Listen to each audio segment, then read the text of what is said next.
உங்கள் வீட்டில் தெய்வ நடமாட்டங்கள் இருக்கா, தெய்வ அனுகூலங்கள் இருக்காங்கிறத கண்டுபிடிக்கிறது எப்படி, அதை எப்படி தக்க வச்சுக்கிறது எப்படிங்கிறத பற்றி நம்ம பார்க்குறோம். ஒவ்வொரு நாளும் திரியிலேருந்து வரக்கூடிய அந்த கருப்பு இருக்கிறத எடுத்து ஒரு டப்பாவில் போட்டு வச்சுக்கோங்க. ஏதாவது ஒரு வெளியில் ஒரு காரியமாக போகிறீங்கன்னா உங்களுடைய புருவ மத்தியில் இப்படி தேய்ச்சிட்டு போனீங்கன்னா உங்களுடைய குலதெய்வம் உங்களுக்கு எப்போயுமே ப்ரொடெக்ஷன் கொடுத்துக்கிட்டே இருக்கும். எங்கே போனாலும் உங்கள் குலதெய்வம் இந்த புருவ மத்தியில் நீங்கள் தேய்ச்சிக்கிட்டிங்கன்னா உங்களுடைய குலதெய்வத்தினுடைய அந்த ப்ரொடெக்ஷன் கிடைக்கும். பெரும்பாலும் பூஜை அறைகள் வடக்கு கிழக்கு திசையில் தான் இருக்கும். அப்போ வடக்கு கிழக்கு திசையில் இருந்தால் உங்களுக்கு வலது பக்கத்தில் சகுனம் கொடுத்தால்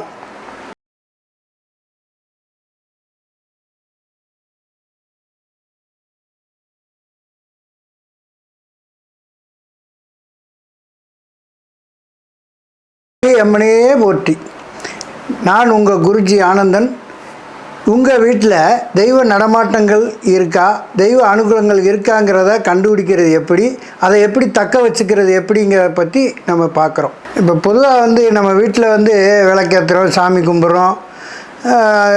இந்த சாமி கும்பிட்றதன் மூலமாக நம்ம வீட்டில் தெய்வ நடமாட்டங்கள், தெய்வத்தினுடைய அனுகிரகங்கள், தெய்வத்தோட சக்தி இருக்கா அப்படிங்கிறத நம்ம தெரிஞ்சுக்கிறதுக்கு சில அறிகுறிகளை வச்சும் தெரிஞ்சுக்கலாம்.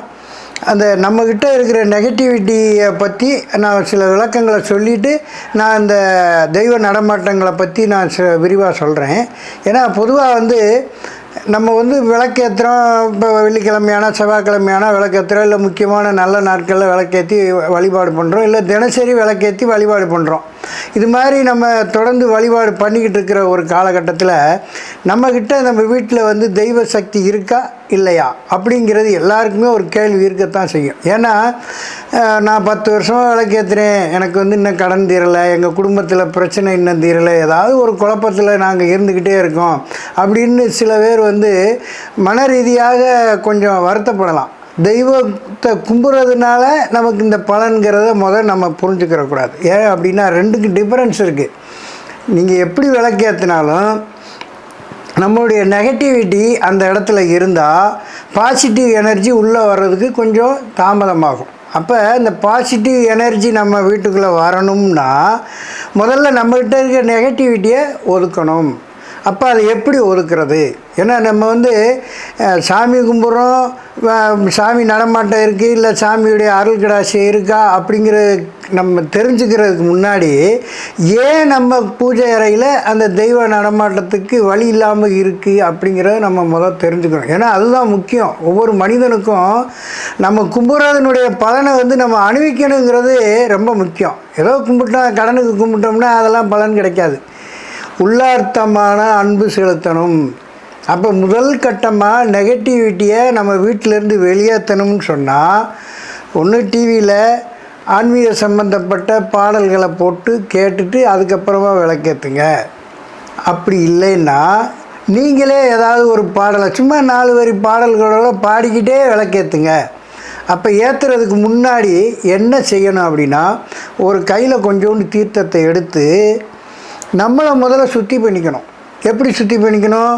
கங்கா, யமுனா, நர்மதா, சிந்து, காவேரி, கோதாவரி, தாமிரபரணி, சப்த நதிகள் இதில் ஆவாகயாமி அப்படின்னு சொன்னால் அந்த 7 நதிகளும் அந்த தீர்த்தத்துக்குள்ளே வந்துட்டாங்க.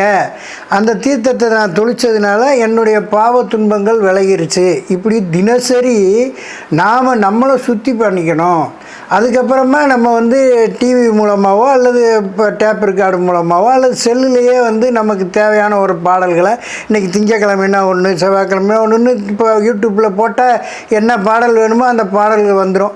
இல்லை ஏதாவது ஒரு கான்செப்ட், நான் பெருமாளை கும்பிட்றேன் அப்படின்னா நீங்கள் பெருமாளுக்குரிய அந்த சுப்ரபாதத்தை போடுங்க, இல்லை பெருமாளுடைய சோத்திரங்களை போடுங்க, இல்லை சகஸ்ரநாமத்தை போடுங்க. அதே மாதிரி முருகன் தான் எனக்கு பிடிக்குன்னா முருகனுக்குரிய கந்த சஷ்டி, கந்த குரு கவசம் ஏதாவது ஒன்று போட்டுட்டு நீங்கள் அந்த பூஜை அறையில் வச்சுட்டு அதுக்கப்புறமா அந்த விளக்கியை நீங்கள் ஏற்றுனீங்கன்னு சொன்னால் அந்த தீர்த்தத்தை தெளித்ததன் மூலமாக நாம் வெளியிலேருந்து கொண்டு வந்த நெகட்டிவிட்டி அடுத்த நிமிஷமே நம்மளை விட்டு விலகிரும். அதுக்கப்புறம் நம்ம பூஜை அறைக்குள்ளே நுழையும் போது பூஜை அறைக்குள்ளே பாசிட்டிவ் எனர்ஜி மட்டும்தான் வரும். அப்போ அந்த நேரத்தில் நம்ம விளக்கில் தீபத்தை திரியை வந்து அந்த முன்னாடி இருக்கிற அந்த கருப்பாக இருந்துச்சுன்னா அதை எடுத்து போட்டுருங்க. இல்லை புது திரியாகவே போடணுன்னா புது திரி போடுங்க. ஏன்னா அந்த கருப்பாக இருக்கிறதுலையே நீங்கள் தீபம் ஏற்றுனீங்க அப்படின்னு சொன்னால் அது வந்து அதுவும் ஒரு நெகட்டிவிட்டி. இப்போ அந்த ஒவ்வொரு நாளும் திரியிலேருந்து வரக்கூடிய அந்த கருப்பு இருக்கிறத எடுத்து ஒரு டப்பாவில் போட்டு வச்சுக்கோங்க. ஏதாவது ஒரு வெளியில் ஒரு காரியமாக போகிறீங்கன்னா உங்களுடைய புருவ மத்தியில் இப்படி தேய்ச்சிட்டு போனீங்கன்னா உங்களுடைய குலதெய்வம் வந்து உங்களுக்கு எப்பயுமே ப்ரொடெக்ஷன் கொடுத்துக்கிட்டே இருக்கும். எங்கே போனாலும் உங்கள் குலதெய்வம் வந்து இந்த புருவ மத்தியில் நீங்கள் தேய்ச்சிக்கிட்டிங்கன்னா உங்களுடைய குலதெய்வத்தினுடைய அந்த ப்ரொடெக்ஷன் கிடைக்கும்.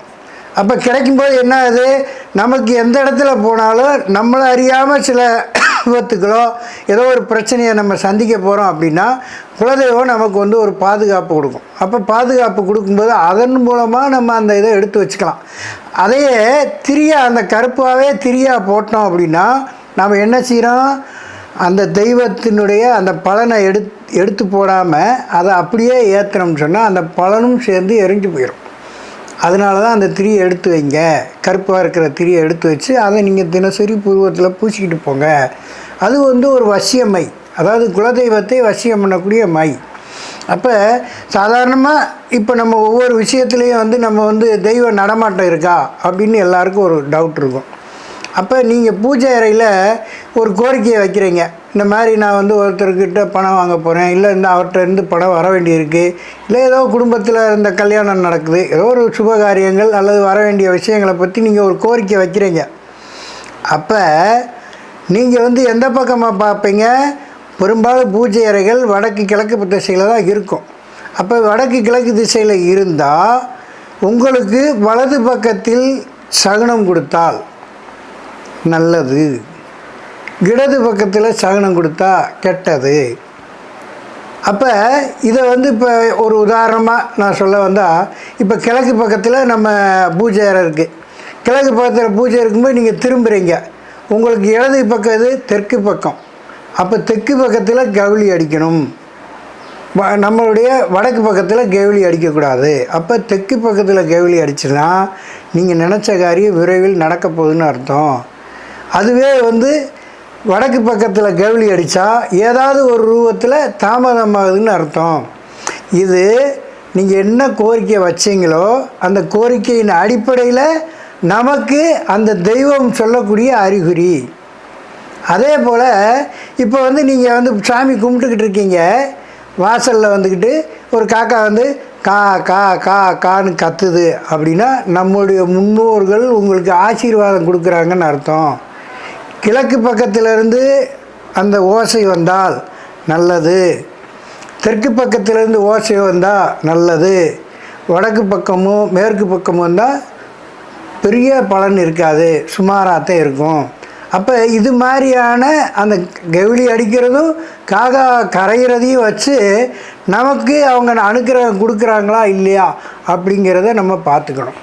இன்னொரு நெகட்டிவிட்டி எப்படின்னு சொன்னால், பொதுவாக வந்து குடும்பம் இருந்தால் தாம்பத்தியம் இல்லாமல் இருக்க முடியாது. அப்போ ஒவ்வொருத்தரும் அந்த குறிப்பிட்ட நாளில் தாம்பத்தியத்தை தவிர்க்கணும். அது எந்தெந்த நாள் அப்படிங்கிறத நீங்கள் தெரிஞ்சுக்கிட்டு அந்த நாளில் தவிர்க்கணும். பொதுவாக வந்து அமாவாசைக்கு முதல் நாள் வரக்கூடிய சதுர்த்தசி திதி அன்னைக்கு தாம்பத்தியம் பண்ணக்கூடாது, அமாவாசை அன்னைக்கு பண்ணக்கூடாது. ஏன்னா பித்திருக்கள் வந்து நம்மளுக்காக அந்த அன்னம் கொடுப்பாங்கன்னு எதிர்பார்த்து வரக்கூடிய நாள் அமாவாசை, அதற்கு முதல் நாளும் நம்ம அதை தவிர்த்துடணும். அதே மாதிரி அஷ்டமி திதியில் தவிர்க்கணும், அஷ்டமி திதி இல்லாமல் அப்புறம் பௌர்ணமி திதியில் தவிர்க்கணும். இது மாதிரியான இந்த திதிகளில் இந்த தாம்பத்தியத்தை தவிர்த்தாங்கன்னா அவங்களுக்கு வந்து அந்த நம்ம வீட்டில் இருக்கிற பூஜை அறையில் அந்த தெய்வ அனுகிரகங்கள் இயற்கையாகவே வந்துடும். இப்போ நீங்கள் தொடர்ந்து இந்த வீடியோ பார்த்தீங்க, இதன் மூலமாக வந்து தெய்வ அனுகூலங்கள் நமக்கு நிரந்தரமாக கிடைக்கணும்னா இதை நீங்கள் அனுபவ ரீதியாக இந்த பலனை அடைஞ்சிட்டு மற்றவங்களுக்கு இதை வந்து ஷேர் பண்ணுங்கள். ஏன்னா நம்ம மட்டும் வாழ்ந்தால் பற்றவங்க மற்றவங்களும் நல்லா வாழணும்னு நினச்சிங்கன்னா நிச்சயமாக நல்லது நடக்கும், நன்மையாக இருக்கும் என்று கூறிக்கொள்கிறேன். நன்றி, வணக்கம்.